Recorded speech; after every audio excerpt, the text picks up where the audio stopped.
The king married me as his third wife. Then I discovered I was his stolen daughter.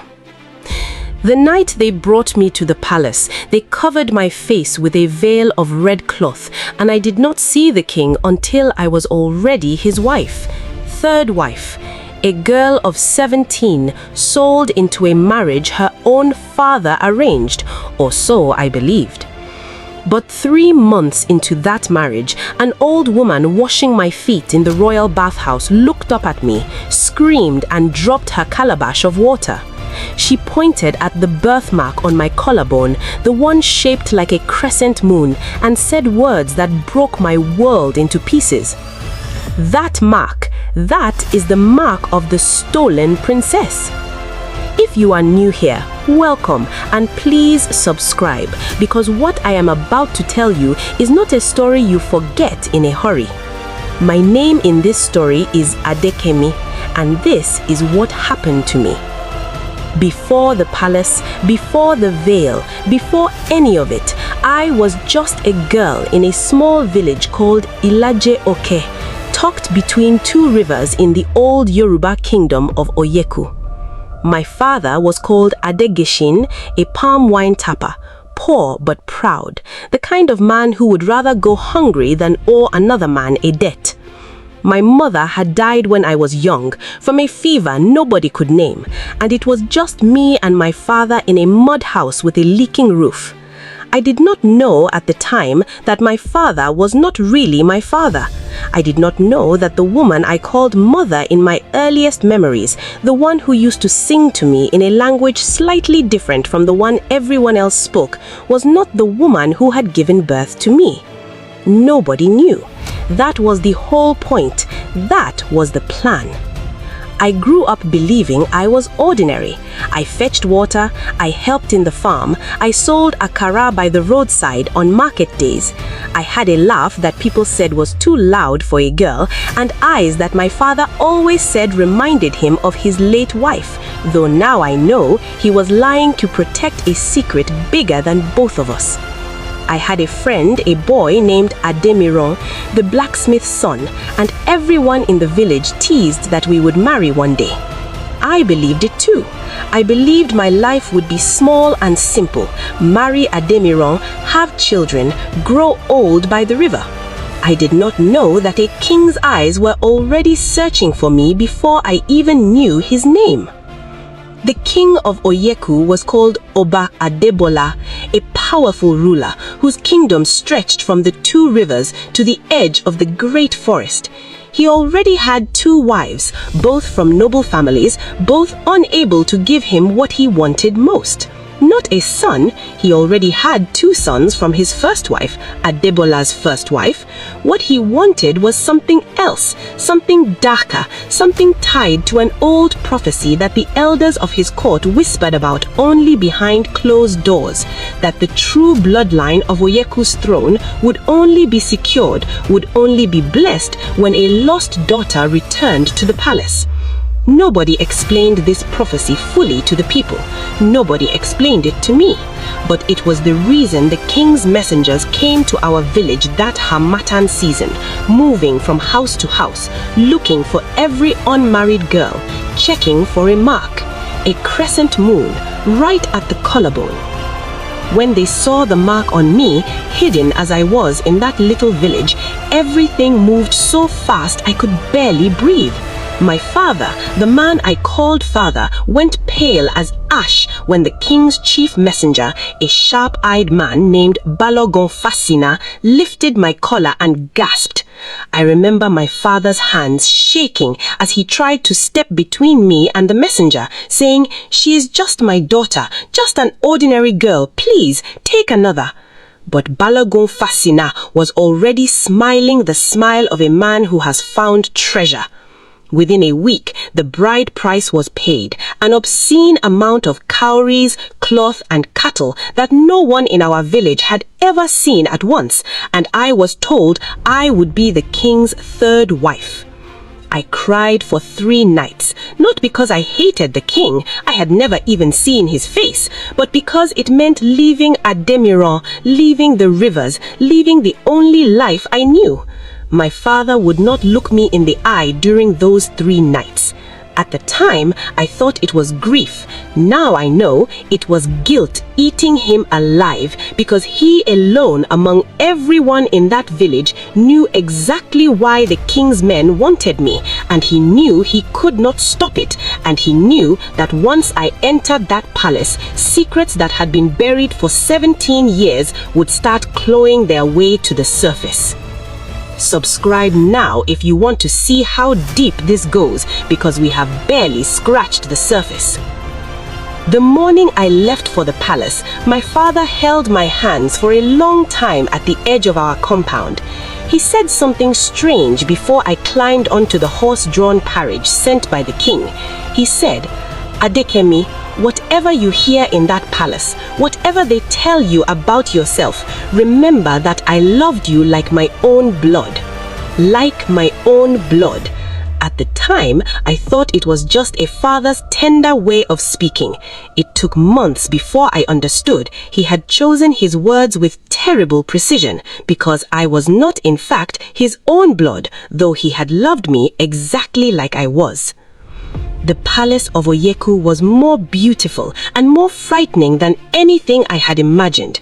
Towering mud walls painted with red camwood, courtyards lined with carved wooden pillars, servants moving in silence like they were afraid to be heard. The first wife, Iyalo de Aduke, was cold to me from the first day, her eyes sizing me up like I was a rival she had already decided to destroy. The second wife, Modupe, was quieter, more watchful, the kind of woman who says little but misses nothing. I would later learn that watchfulness was the only reason she survived what came next. And then there was the king, Oba Adebola. He was not what I expected. I had expected an old, cruel man, the kind of king village girls whispered about in fear.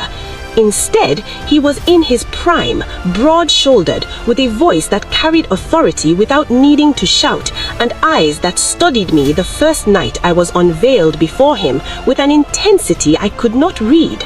Was it desire? Was it curiosity? I did not know then that what filled his eyes that night was something closer to recognition, the shock of seeing in a stranger's face the echo of someone he had lost many years before. He did not touch me that first night, or the second, or the third. He just asked me questions. Where was I from? Who were my parents? Did I remember my mother's face? I answered honestly, not understanding why a king newly married to his third wife would rather talk about my childhood than claim what he had paid for. Looking back now, I understand he was searching for confirmation of something he was too afraid to say out loud. Weeks passed. I settled, slowly, into palace life, though Iyalo de Aduke made sure I never settled too comfortably. She would send me on pointless errands at odd hours, criticize my Yoruba accent as bush talk, and once accused me, falsely, of disrespecting an ancestral shrine, an accusation that could have gotten me flogged if the king himself had not intervened. His intervention, gentle but firm, only made Iyalo de Aduke hate me more, because it confirmed what she already feared, that I held some strange favor with the king that neither she nor Modupe could explain.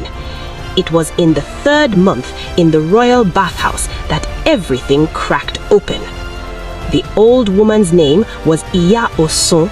She had served the palace for over 30 years, since before the king was even born, and she alone among all the servants had once worked in the household of the king's father, the old Oba, during a time when something terrible had happened, something the palace had spent 17 years trying to bury.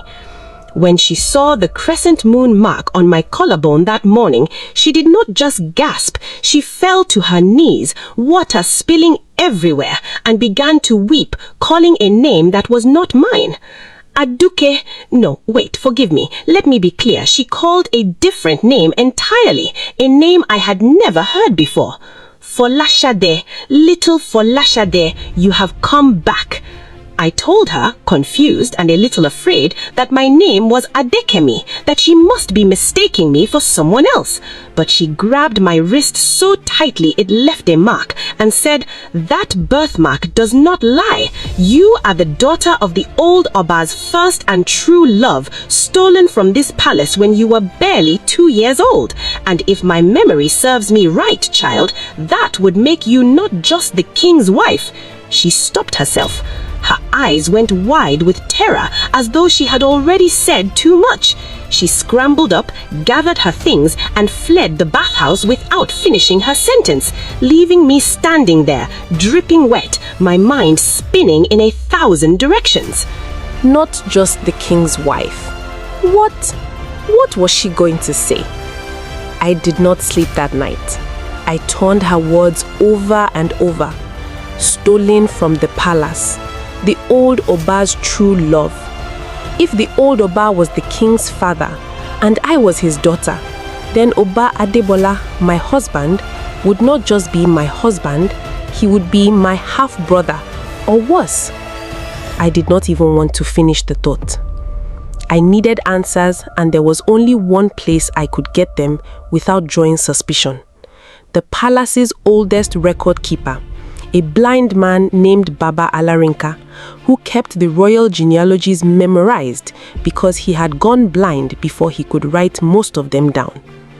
I visited him under the pretense of learning palace history, a common enough request for a new wife trying to understand her husband's lineage. He did not resist my questions at first.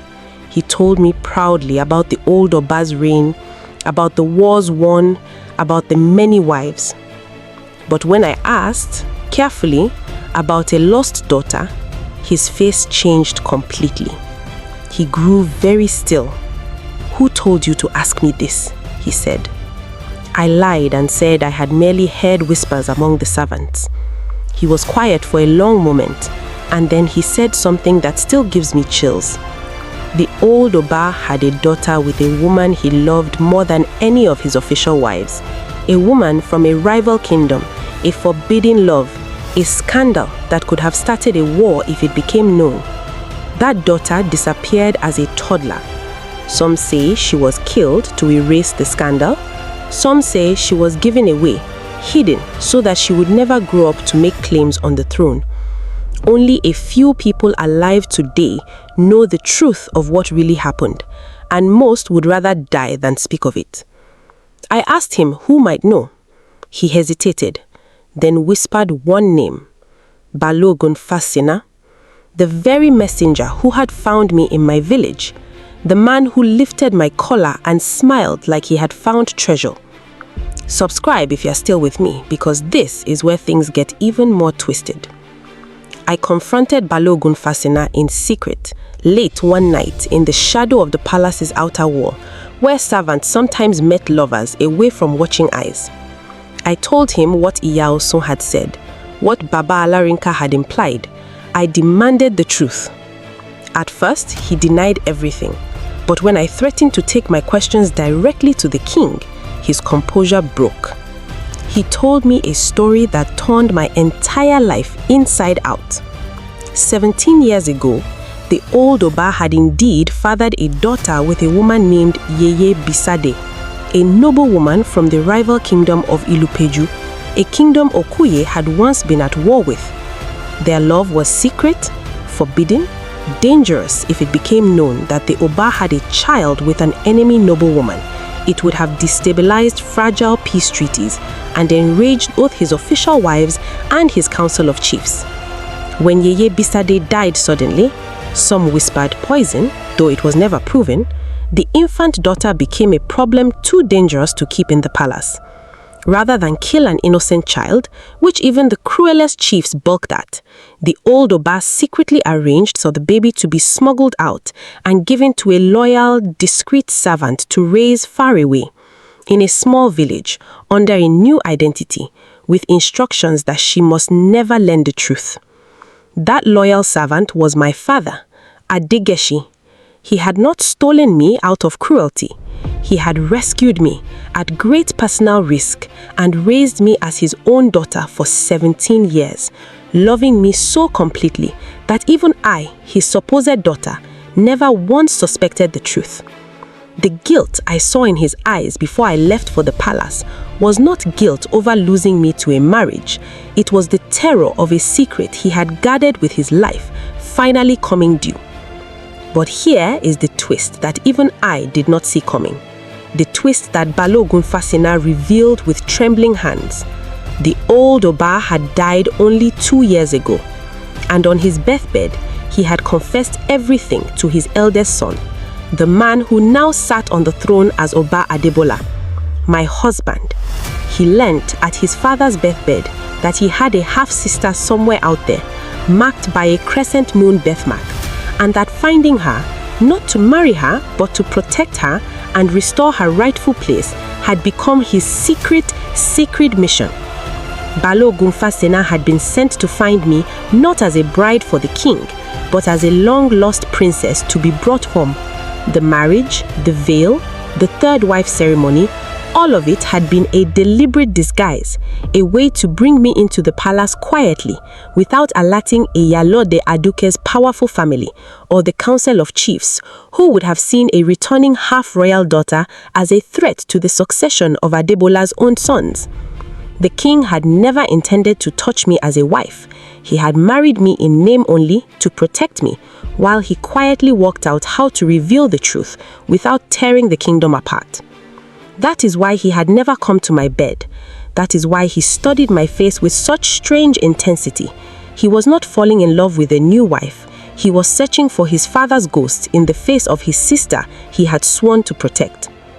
I sat with this revelation for days, unable to look at the king the same way, unable to look at Iyalode Aduke or Modupe without wondering what they would do if they learnt the truth. And that fear was not unfounded, because Iyalode Aduke, sharp and suspicious as ever, had noticed the change in the king's behavior towards me, his private visits to my quarters that were not what she assumed, his protectiveness, his careful conversations, and she had drawn her own conclusion, that I was stealing her husband's heart entirely. She did not know the real secret, she only knew jealousy. And jealousy in that palace was more dangerous than any prophecy. She began plotting against me in earnest. She bribed a junior servant to poison my evening wine. Not enough to kill, Iyaosun told me later after intercepting the plan, but enough to make me violently ill and miscarry a child everyone assumed I was secretly carrying, since no one but the king, Balogun Fasina, and now myself knew there was no child at all, because there had never been a real marriage between us. Iyaosun, feeling responsible for setting this chain of events into motion with her outburst in the bathhouse, secretly switched my cup that evening, and it was the innocent servant girl, forced into Iyalode Aduke's scheme, who fell terribly ill instead, sending the entire palace into an uproar of suspicion and accusation. Chaos broke out. The king demanded an investigation. Iyalode Aduke, panicking, tried to shift blame onto me, claiming I must have poisoned my own wine to gain the king's sympathy. For the first time, I stood in the king's court, not as a frightened village girl, but as someone with nothing left to lose, because I already knew the truth about who I really was, even if the rest of the palace did not. Please, if this story is having your heart racing, hit that subscribe button now, because what happened in that court chamber changed everything. I did not defend myself with tears. I looked directly at Oba Adebosa and said, "Since we are now speaking of poison and secrets in this court, perhaps it is time the whole kingdom heard the truth about why I was really brought to this palace." The room went silent. Iyalode Aduke's face drained of color. Balogun Fasina, standing near the throne, looked as though the earth had opened beneath him. Oba Adebola's jaw tightened, and for a long, unbearable moment, I did not know if he would silence me to protect the fragile peace of his kingdom, or if he would finally let the truth breathe. He rose from his throne, walked slowly towards me in front of the entire assembled court, chiefs, wives, servants, guards, and said the words that would end 17 years of hidden history. This woman is not merely my third wife, she is my father's daughter, my half-sister, stolen from this very palace as a child to protect her from the dangers of a forbidden love and returned to us now, not as anyone's bride, but as a daughter of Okuye's royal bloodline, entitled to protection, respect, and her rightful place among us. The court erupted. Gasps, whispers, chiefs rising from their seats in shock, Iyalode Aduke stumbling backwards as though struck. Modupe, quiet Modupe, was the only one who did not look surprised. Later, she confessed she had suspected something like this for weeks, from the way the king behaved, and had simply chosen silence over speculation. Baba Alarinka, brought forward to confirm the old records, verified every detail through the genealogies etched into his memory. Iya Osun was summoned and wept openly as she confirmed the identity of the mother, Yeye Bisade, whose portrait, hidden away in a locked chamber for 17 years, was finally brought out, and the resemblance between that painted face and mine silenced any remaining doubt in the room. But the story did not end simply with celebration, because truth in a royal court rarely arrives without consequence. Iyalode Aduke, exposed as the one who orchestrated the poisoning plot, was stripped of her title, and under Yoruba custom regarding attempted harm within the palace, was sent away from Okuye in disgrace, her family's alliance with the throne severed, a political cost the king accepted without hesitation, once the truth of my identity made the old marriage arrangement void anyway. Balogun Fasina, though guilty of years of concealment, was shown mercy because his loyalty to the old Oba's dying wish had in the end protected rather than harmed me. He was reassigned to a lesser post but not punished further. My father, my true father in every way that mattered, Adigeshe, was summoned to the palace, not as a criminal who had stolen a royal child, but as a man honored for 17 years of selfless protection. Oba Adebola, my brother, wept when he embraced him, calling him the reason his sister had survived to come home at all. And Ademiron, yes, the blacksmith's son I once thought I would marry, he too came to the palace eventually, summoned quietly, unsure why, until he learned the truth and realized the girl he loved was no longer a village girl to be quietly courted, but a princess whose future now belonged to a much larger story. I will not pretend that part was simple. It complicated everything even further, threading old love through new identity, old promises through new responsibilities. But that, perhaps, is a story for another day. Another video if you want to hear it, so subscribe and let me know in the comments if you want the second part of my story. The part about what happened between a blacksmith's son and a newly discovered princess. As for me, I was given my true name back, Folashade, though those closest to me still call me Adekemi sometimes, out of habit, out of the years I spent believing that was who I was. I was not made a fourth wife to anyone, nor forced into a political marriage to secure alliances as some in the council initially proposed. My brother, the king, refused outright, saying he would not repeat the mistakes that had once nearly cost his sister her life before she even understood who she was. Instead, I was given lands, a title of my own, Ayaba Folashade, the princess of the two rivers, and a voice in the palace council that no one, not even the most stubborn chiefs, dared to dismiss, because everyone had witnessed firsthand the price of underestimating a woman whose truth was buried but never destroyed. Looking back now, I understand something I could not have understood as a frightened 17-year-old girl leaving her village in a horse-drawn carriage. Sometimes, the very disguise meant to protect us is the same disguise that almost destroys us. I was hidden to save my life, married in secret to protect my identity, nearly poisoned because of jealousy born from misunderstanding, and almost lost myself entirely inside a lie that was never mine to begin with.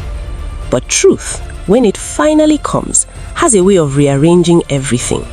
Grief becomes gratitude, fear becomes strength, and a girl who thought she was ordinary discovers she was extraordinary all along, simply waiting for the right moment to remember who she really was. If this story moved you, if it kept you guessing the way it kept me guessing through every twist of my own life, do not scroll away without subscribing, because there are more stories like this waiting for you. Stories of stolen identities, hidden bloodlines, betrayal, and truth breaking free no matter how deep it is buried.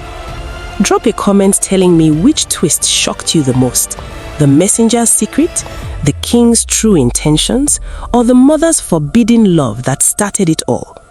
And remember, wherever you are, whatever disguise life has placed over your own truth, your story is not finished until the truth has had its say. Thank you for watching, and I will see you in the next story.